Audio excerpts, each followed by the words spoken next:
네, 안녕하세요. 저는 아주대학교 심리학과의 인지심리학자 김경일입니다. 이 마중길이다, 마중 나간다, 뭐 마중 이런 뜻이 바로 뭐냐면 우리가 뭔가를 만나기 전에 혹은 시작하기 전에 무언가 좀 장을 연다라는 느낌이 되게 강한데요. 저는 오늘 이 귀한 시간을 저한테 주신 분들께 제가 지난 2, 3년 동안 이렇게 우리로 하여금 뭔가 새로운 생각, 그러니까 뭔가 예전에 안 해봤던 생각을 좀 새로운 방식으로 시작할 수 있는 그런 마중길에 대해서 좀 몇 가지 제가 중요하게 느꼈던 좀 깊은 생각을 하게 만들어줬던 그런 에피소드 몇 개를 말씀을 드려보려고 합니다. 제가 그 고등학교 동창 중에 저랑 굉장히 친한 그 소아정신과 전문의가 있어요. 그러니까 이제 의과대학에서 정신의학을 전공했고 그다음에 이제 소아청소년 정신 클리닉을 이제 개원을 한, 꽤 오래전에 개원을 한, 게다가 저는 이제 심리학자니까 둘이서 할 얘기가 되게 많죠. 근데 재밌는 건 보통 이제 우리가 이과를 들어가서 의과대학을 들어가기 때문에 고등학교 때 그 친구는 이과였고요. 저는 문과를 들어가서 심리학과를 갔습니다. 근데 저는 문과에서 가장 이공계스럽다는 인지심리학을 전공하고 그 친구는 의과대학에서 가장 인문학적인 정신의학을 전공해서 만나보면은 그 친구가 문과고 제가 이과고 뭐 문이과를 나눈다는 건 사실 좋은 건 아니지만 그러면서 맨날 서로 재미있게 이야기를 하죠. 그래서 자주 만나고요. 자주 각자 자기가 공부한 것들에 대한 이야기를 나눕니다. 그런데 그 친구와 작년에 굉장히 우리 두 사람 모두 반성을 하게 되는 어떤 계기가 있었어요. ADHD라고 하죠. ADHD. 그런데 이 ADHD로 진단을 할 수밖에 없었던 어떤 중학생이 있었습니다. 10년 전에요. 10년도 더 전이었죠. 저도 그 친구가 생각이 나고요. 이야기를 나눴던, 물론 환자의 개인적인 정보를 서로 주고받으면 안 되죠. 그거는 당연히 그거는 윤리적이고 법적으로 말이 안 되는데 이런 케이스가 있다면 어떻게 될까 이제 서로 얘기를 하는데 그런 다음에 그런 일이 있고 난 다음에 어떤 사람을 만났는데 양쪽 모두 그 친구는 10년도 더 전에 ADHD를 자기가 진단했던 이젠 청년이 된 친구를 만났고 저도 그때 그와 비슷한 그런 행동을 보였던 어떤 그때 당시 중학생인데 저에게 잠깐 자기 고민을 털어줬던 그런 친구가 있었고 그 친구도 다시 또 청년이 돼서 저를 만났습니다. 참 양쪽 모두 되게 비슷한 일이 있었던 거예요. 저는 그 두 청년의 공통점이 되는 한 친구의 얘기를 들어보도록 하겠습니다. 그 친구가 대학을 졸업하고 군대까지 갔다 와서 하는 일마다 집중을 못하고 어떤 직장에서든 3개월을 못 버티고 계속해서 그 직장에서 거의 쫓겨나다시피 나오게 됐었답니다. 그래서 저는 속으로 ADHD니까 어쩔 수 없지. 평범한 사람들과는 좀 다른 삶을 살 수밖에 없고 좀 고생스러울 수밖에 없잖아. 게다가 거기에는 능력도 좀 부족하니까 네가 어쩔 수 없을 거라고 하는 그런 편견도 분명히 있었을 겁니다. 그런데 작년 여름에 저를 잠깐 만날 수 있냐라고 얘기해서 제가 그 친구를 그러니까 10년이 지나서 이제 20대 중반의 청년이 된 그 친구를 만났는데 제가 살짝 놀랐어요. 왜냐하면 살이 제가 봤을 때 굉장히 통통하던 친구였는데요. 그리고 중간중간 문득문득 저한테 연락을 해올 때 소식을 전해줄 때도 SNS에서 봤던 그 친구는 굉장히 통통한 친구였는데 살이 한 15kg 정도? 뭐 20kg 정도? 정말 많이 빠졌던 친구가 된 겁니다. 그래서 제가 너무 깜짝 놀라서 어디 아픈 데가 있냐라고 했더니 그건 아니래요. 그런데 자기가 지난 6개월 동안 어떤 직장에 들어갔는데 자기가 좀 색다른 경험, 아니 한 번도 경험해보지 못했던 그런 일들이 있었다라고 저한테 얘기를 해줍니다. 그래서 어떤 일이 있었는데 라고 했더니 자기가 그 회사에 취직한 건 사실은 저도 그런 회사가 당연히 있겠지만 그런 회사의 이름은 잘 모르겠더라고요. 이게 양념을 만드는 회사였어요. 양념을 만드는 회사였는데 처음에 들어가서 이렇게 만들고 이렇게 한다라고 하면서 이 조합과 배합에 대한 일들을 좀 하다 보니까 일을 하고 잠깐 쉬려고 보면 퇴근 시간이 돼 있더래요. 응? 그게 무슨 얘기야? 라고 했더니 정말로 9시에 출근해서 어떤 일을 하기 시작하면 옆에서 잠깐 누군가가 건드리면 점심 먹을 때고 그 점심 먹고 난 다음에 또 잠깐 집중했다고 생각하면 게다가 거의 퇴근할 때가 다 있더라는 겁니다. 그 정도의 몰입을 한다는 건 사실은 굉장히 어려운 일이죠. 그런데 그런 일이 계속 반복됐는데 어느 날 갑자기 그 작은 회사의 사장님이 자기를 굉장히 못살게 굴더래요. 그래서 그래도 최소한 20대 중반의 청년이 느끼기에는 나가란 얘기를 하는 겁니다. 근데 자기는 이렇게 열심히 했고 그리고 주위에 있는 다른 선배들한테는 굉장히 칭찬을 많이 받았는데 왜 이 사장은 못되게 굴까? 그리고 결국은 그 회사를 몇 달 더 다니다가 너무 그 사장이 핀잔을 주고 무언가 견제를 하고 눈치를 줘서 자기가 나왔습니다. 저는 사람 복도 없나 봐요. 라고 얘기를 하는데 제가 그 친구 얘기를 종합해 봤더니 그 친구가 그 양념을 만드는 그 작은 공장을 직접 만든 사장에 30년 동안 일해왔던 거를 5달 만에 능력을 뛰어넘어 버린 거더라고요. 아무리 생각을 해봐도 그게 맞는 얘기였습니다. 그 친구는 맛에 어마어마한 재능을 가지고 있었던 친구고요. 그리고 다시 또 무언가 음식을 만들어내는 그 재료가 되는 양념을 만드는데 엄청난 몰입을 할 수 있었던 친구였습니다. 그런데 그 친구는 만약에 그런 경험이 없었다면 평생 자기는 ADHD고 집중을 할 수 없는 사람이라고 자기를 나근 찍으면서 살아갔겠죠. 그리고 저도 잘 생각해보니 그 친구에게 찍혔던 낙인의 하나를 저도 찍었던 겁니다.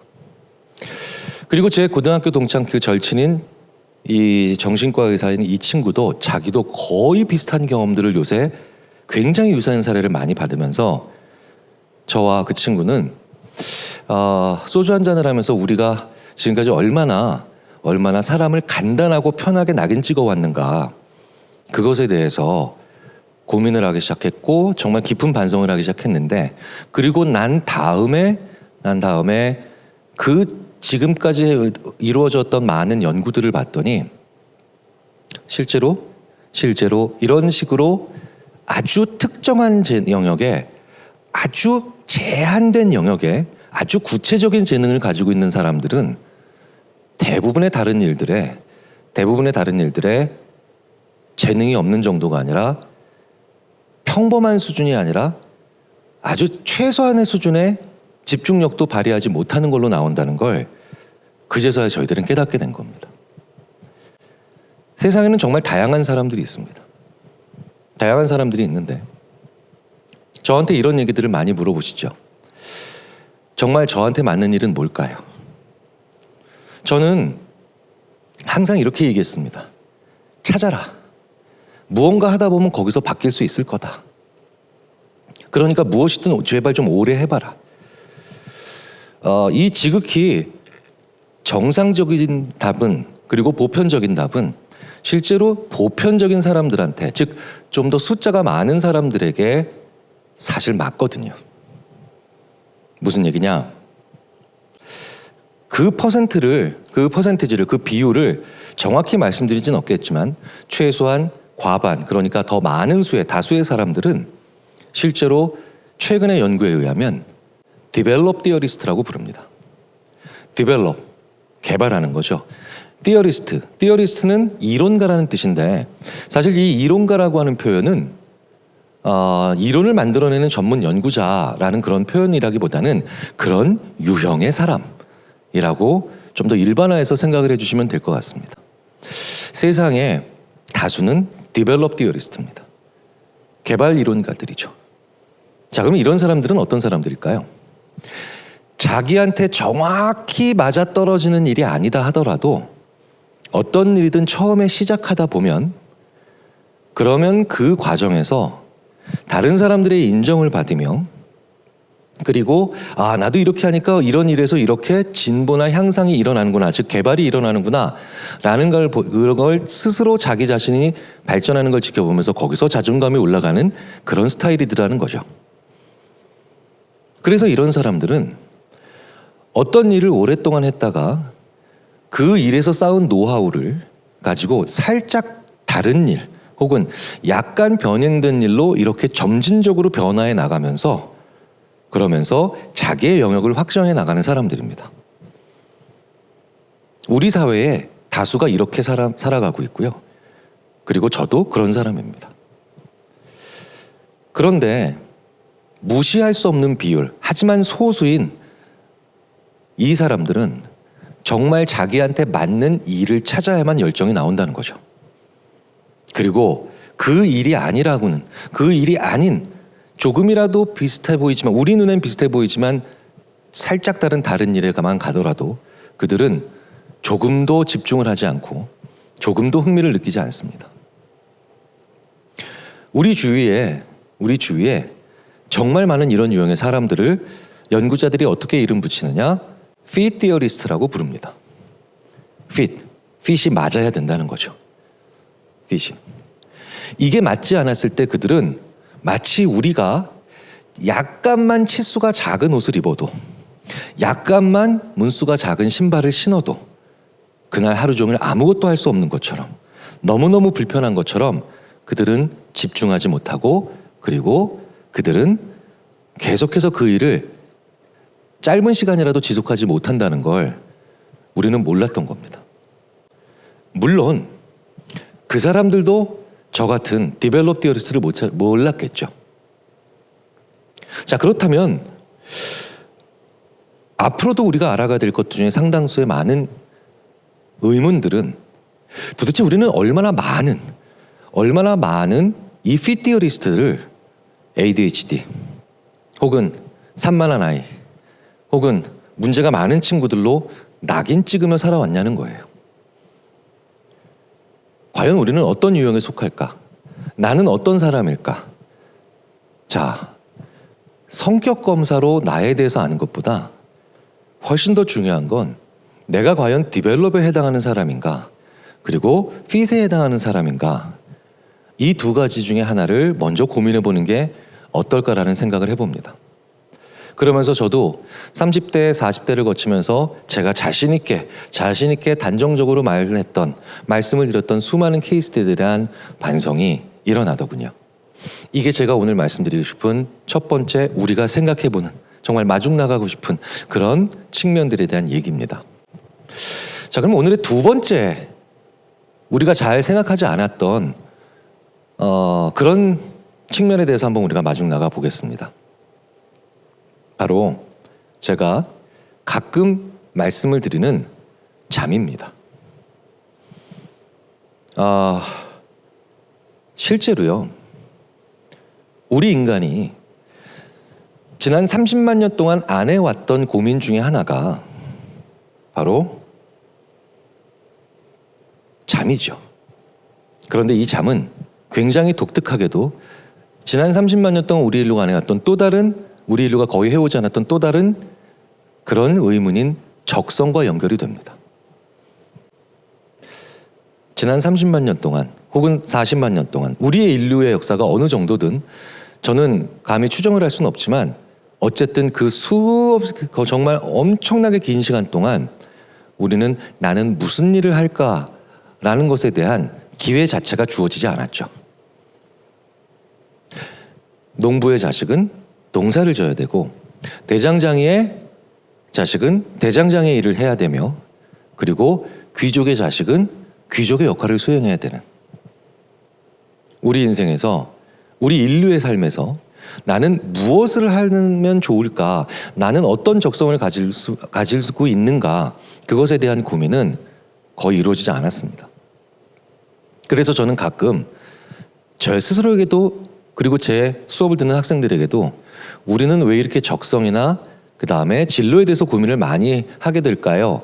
라는 질문에 조상님들이 하나도 안 해놨기 때문에 그래. 지난 수만 년, 수십만 년 동안 아무리 봐도 너는 어떤 직업을 가져야 되는지, 나는 어떤 진로로 가야 되는지, 적성을 찾아야 되는지가 너무 문헌이 없어 라고 스스로에게도 위안을 주고 그리고 학생들에게도 위로의 말을 전하기도 하죠. 자, 그런데요. 나는 어떤 일을 해야 될까? 그리고 어떤 삶을 살아야 될까 해서 우리 인류가 가지고 있는 가장 중요한 측면 중에 하나가 왜 고려되지 않느냐를 저는 한번 말씀을 드려보려고 한다는 겁니다. 바로 잠이죠. 최근에 많은 연구들은 잠은 그 사람의 고유한 속성이다라는 얘기를 많이 합니다. 고유한 속성을 조금 더 함축적인 단어로 기질이라고 하죠. 기질은 타고난 측면이 강합니다. 그러면 타고난 측면이 강하다는 건 어떤 뜻일까요? 후천적으로 바꾸기가 쉽지 않다는 뜻과 연결이 됩니다.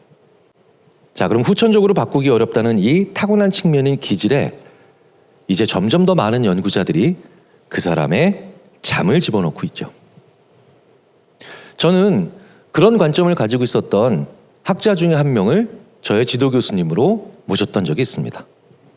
제 유학 시절에 텍사스 대학의 아트마크먼 교수가 저를 처음 만난 날 잘 왔니? 숙소는 잘 잡았니? 이런 여러 가지 이야기를 하는 와중에 저한테 굉장히 진지하게 너는 몇 시간을 자는 사람이야?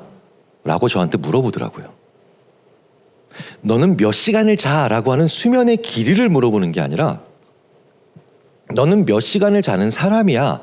라고 하면서 마치 저의 존재의 일부인 것처럼 잠을 물어본 거예요. 처음엔 그 뜻을 잘 몰라서 제가 그 뜻이 무엇인가요? 라고 되물었더니 아마 그때 제 생각에는 그 질문에도 많은 문법적 오류가 있었겠지만 어쨌든 어줍지 않은 영어로 그 뜻을 물었더니 저한테 이렇게 얘기합니다. 너는 몇 시간을 자야 그 다음날 가장 베스트냐고, 스마트하냐고, 해피하냐고, 너는 몇 시간을 잔 다음날 가장 괜찮은 인간이 되냐고, 이걸 물어보더라고요. 그리고 난 다음에 저는 그 질문에 대답할 준비가 안 돼 있다는 걸 느끼죠. 왜? 그 지난 30년 동안 제 삶에서 잠은 그저 줄여 자면 미덕이었거든요. 안 자는 건 더 좋은 거죠. 그래서 저에게 늘 잠은 힘들게 일하거나 열심히 공부하거나 심지어는 놀 때도 부지런하다는 그 한국 사람들의 특징 정확히 따르면서 아주 혼신의 힘을 다해 논 다음에 잠은 대부분 지쳐 쓰러져 혼절해 있는 상태였습니다. 그런데 저의 일부분으로 생각하면서 고유한 특징으로 잠을 물어보는 그 질문에 제가 몇 달이 지나서 저는 7시간을 자야 되는 사람인 것 같아요 라고 물어보니 한마디 더 질문을 하시더라고요. 그러면 너는 몇 시에 일어나는 게 제일 좋은 사람이야? 이 질문은 아침형 인간과 저녁형 인간을 물어보는 질문이었습니다. 그리고 그 6개월 전, 몇 달 전에 물어본 그 질문은 롱슬리퍼냐 숏슬리퍼냐를 물어보는 질문이었죠. 롱슬리퍼, 오래 자야 되는 사람이죠. 심지어 아인슈타인 같은 사람은 11시간을 잤다라고 보통 얘기가 되고 있습니다. 하지만 제가 만약에 11시간 잔다면 저는 주위의 어른들께 11시간 잔다는 표현을 듣지 않았겠죠. 11시간 쳐잔다는 표현을 들었을 겁니다. 그런데 롱슬리퍼는 분명히 존재하더군요. 이 지구상에. 그리고 많은 분야에서 창조하고 연결하는 일들을 하고 있습니다. 숏슬리퍼도 존재하죠. 그리고 저는 지난 20년 동안 롱슬리퍼와 숏슬리퍼가 정말 어떤 차이점이 있을까, 특징이 있을까 아직 완전한 연결은 그리고 완전한 결론을 내지는 못했지만 창조하고 연결하며 그리고 결정하고 매듭 짓는 그 분명한 경계감은 점점 더 연구들을 종합해 볼 때 분명해지고 있습니다. 게다가 아침형 인간과 저녁형 인간도 이젠 점점 더 학문적으로 그리고 경험적으로 이제 인정을 할 수밖에 없는 분위기죠. 왜? 과학은 결국 경험되는 증거들이 많으면 부인할 수 없는 하나의 가설을 지지하니까요. 아침형 인간은 존재하는 것 같습니다. 저녁형 인간도 존재하는 것 같습니다. 제가 같습니다라는 표현을 쓸 수밖에 없는 건 아직도 제가 100%의 자신감을 가지고 말씀드릴 수는 없습니다만, 하지만 그래도 이런 자리에서 말씀을 드릴 수 있다는 건 저는 웬만큼 자신 있기 때문이겠죠. 지난 연구들을 종합해 보면 IQ 검사라는 게 있습니다. 모든 검사는, 좋은 검사들은 신뢰도와 타당도라는 게 있죠. 그 중에서도 특히 신뢰도는 굉장히 중요합니다. 신뢰도는 쉽게 말씀드리자면 사람이 갖고 조건이 같으면 그 검사의 결과는 늘 동일해야 된다는 뜻입니다. 그리고 우리가 딱 들으면 그 검사 그렇지 그런 게 있지 라고 알고 있다라는 건 그 검사가 신뢰롭기 때문에 이제 자주 사용되고 있다는 거죠. 우리가 인간의 기초적인 지능, 복합적인 창조력은 당연히 아니겠지만 기초적인 그런 지적 능력의 밑바탕이 되는 지능지수, 즉 IQ 검사를 사용하는 이유도 그 검사는 상당히 신뢰롭기 때문입니다. 그런데 아침형 인간, 즉 아침에 더 적합한 사람들, 그리고 저녁형 인간, 늦은 오후부터 더 일상생활에 적합해지는 이 사람들은 각자 자기에게 유리한 시간대에 IQ 검사를 받을 때와 자기에게 불리한 시간대에 IQ 검사를 받을 때 상당한 차이가 납니다. 연구에 따라서는 8점 이상, 10점이 넘어서는 차이가 나는 경우도 관찰이 됩니다. 이건 굉장히 큰 차이죠. 그렇다면 우리는 과연 내 직업을 선택할 때, 내 진로를 결정할 때 내가 아침형 인간이냐 저녁형 인간이냐, 롱슬리퍼냐 숏슬리퍼냐를 과연 고려하면서 내 직업과 진로를 결정하냐는 거예요. 아마 누구도 그렇게 하지 않을 겁니다. 그런데 저는 어느 순간부터 아침형 인간이 저녁형 인간의 회사에 다니면서 평가제라는 걸 무수히 많이 봤고요. 롱슬리퍼가 숏슬리퍼들 사이에서 자기의 능력을 조금도 발휘하지 못하는 경우를 무수히 보기 시작합니다. 분명 좋은 급여는 직업을 선택하는 데 너무너무 중요한 사항입니다. 그리고 안정성 역시 굉장히 심각하게 그리고 진지하게 고려해야 될 요인이죠. 그런데 우리 인생에서 거의 3분의 1에 해당하는 시간에 해당하는 이 잠을 나의 기질이라고 봤을 때 이걸 나의 진로나 적성에 혹은 내 직업 선택에 우리는 정말 반영하고 있냐는 겁니다. 그리고 더 중요하게는 내 자녀에게 반영하고 있냐는 거죠.